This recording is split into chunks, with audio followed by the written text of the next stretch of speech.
Let's do the definition of the derivative.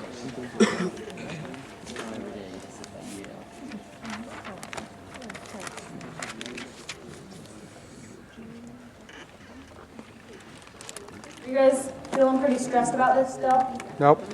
No? We're pretty chill? We're good? Meh. No one's stressed, dude. Finals week, you have nothing important to do. Okay, definition of the derivative. Definition of the derivative says the limit as h goes to 0 of f of x plus h minus f of x over h. That is the definition of the derivative. However, they're never going to have you do the definition of the derivative like that, because if they did, you could just use the rules of derivatives to find the derivative. Make sense? And they want to, really what they're testing here is your algebra skills. Right? I know that's what you feel like for the whole class, but welcome to math. So, what we're going to do is we're going to find, they usually just make us find f of x plus h minus f of x. Make sense? This is what they usually have us find. Because it's not over h, it's not actually the derivative. So that way we can't cheat and use the derivative. Make sense? Fantastic.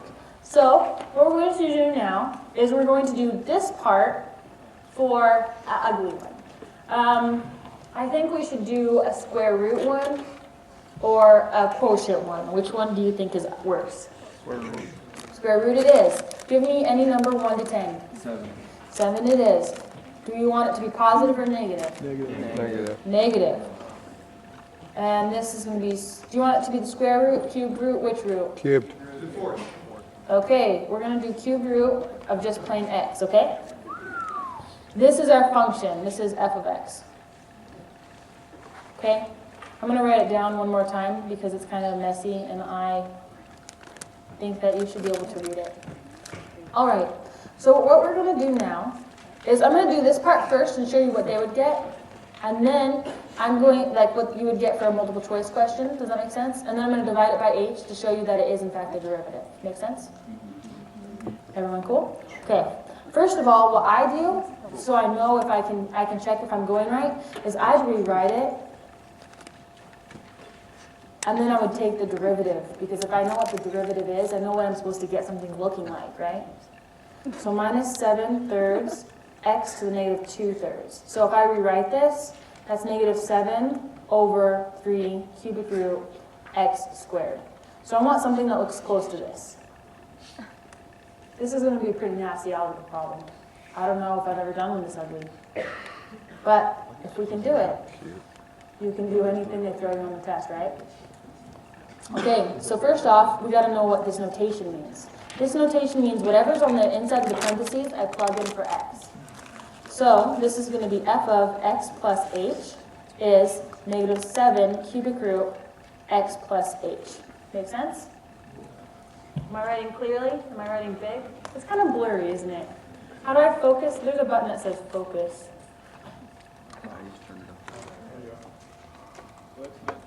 Is it any different? It's good. Start bien. It's good. Está bien.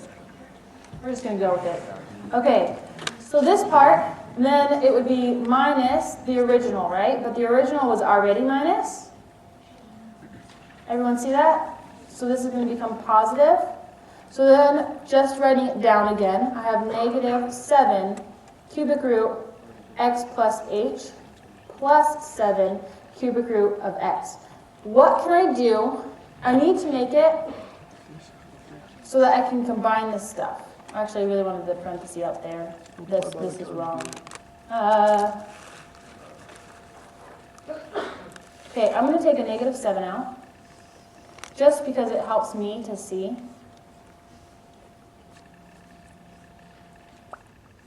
Okay, now how do we make it so that we can combine this?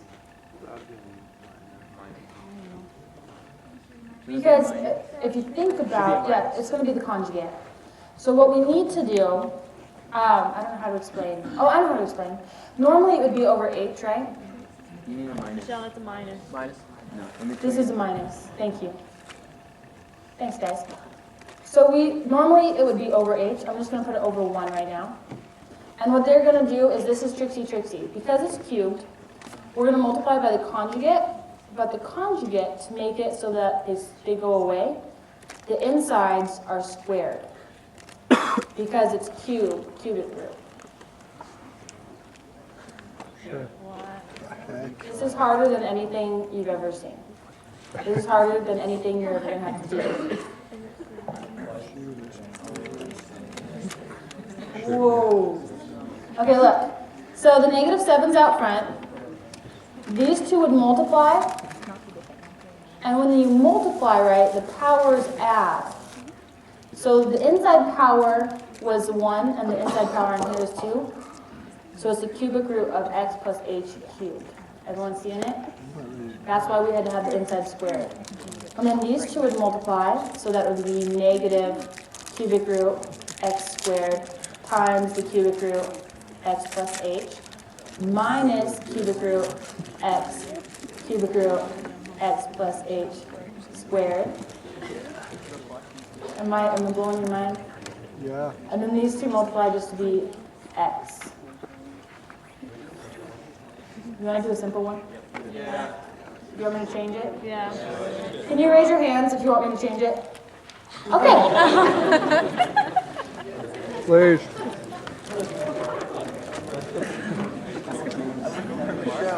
Yeah? It'll stop getting blurry if you let it focus on the paper and then turn autofocus off.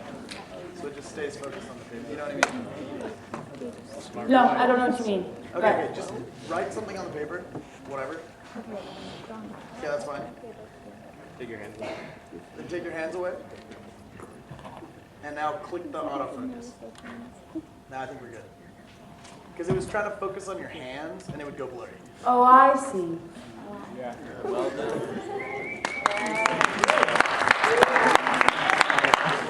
Okay, easy one. F of x is equal to the square root of x. Easy. Okay, you've seen this before. Yep. Limit as x goes to, no, as h goes to 0, f of x plus h minus f of x all over h. Sorry, I didn't realize we were doing one that kind of freaked y'all out. On the bright side, you'd never see something that ugly. Ever. Okay, so now what I'm going to do is I have the square root of x plus h minus the square root of x over, normally over h, but I'm going to put it over 1 because they're only going to have you find this part. So what we're going to do now is we're going to multiply by the conjugate. Now this conjugate you should be familiar with, I hope. I really hope you are. Is this nice and simple? A little better, a little understandable? Okay, so these two multiply to be x plus h. Then you would have plus the square root of x plus h. Uh-oh, I'm running out of paper. Well, I have plenty of paper, but you know, like edge. Oops. I'm so coordinated. Minus the square root of x plus h. And then these two would be minus x all over square root of x plus h plus the square root of x. These would cancel. Is that okay? So I'm left with x plus h minus x over the square root of x plus h plus the square root of x, which these two cancel, leaving me with h over the square root of x plus h plus the square root of x. Okay? Now that we have that, that is what they would have for your multiple choice. It's not actually the derivative though, because there are h's left. Does that make sense? Okay, so what we would do is, if I put, we would multiply, okay, let me just label this. This is multiple choice answer. Choice answer. Yeah, multiple choice answer, it's not the derivative, right? Okay, so now for the actual derivative, you would just divide by h. So it's the same thing as multiplying by 1 over h, so these cancel. Now remember that's the limit as h goes to 0. So this h would go away. So I'd be left with 1 over the square root of x plus the square root of x, which equals 1 over 2 square root of x, which is the same thing as if I took x to the 1/2. And the derivative of that, right, is 1/2 x to the negative 1/2, which is the same thing as 1 over 2 square root of x. Notice that they're the same? Okay, everyone confident with that? On a reasonable one? Semi-reasonable one?